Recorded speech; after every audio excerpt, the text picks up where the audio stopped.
bang pagkakaisipan ka bawat minuto o segundo ng taong mahal mo at hindi ka mawawala sa kanyang isipan. Gawin ito sa kanya upang hanap-hanapin kanya at habol-habulin. At para lang po ito sa magkarelasyon at sa magka-LDR. Gawin ito ngayong gabi bago kayo matulog.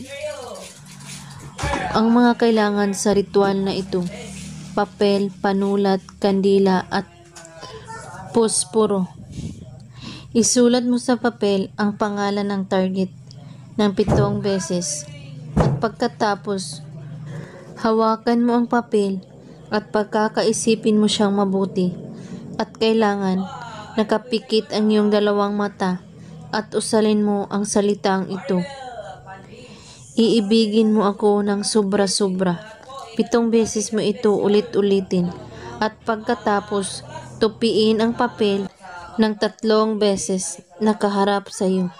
At kunin mo ang kandila at sindihan ito at sunugin mo ang papel.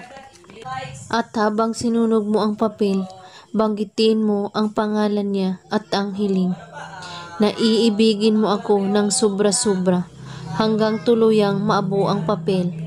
At pagkatapos, hayaan mo lang ang abo na liparin ito sa hangin. Kapag gumawa kayo nito, buo ang inyong paniniwala at walang ibang iniisip at pagdududa. At kung may katanungan po kayo ay magko-comment lang po sa baba. Maraming salamat sa panunood. May God bless us all.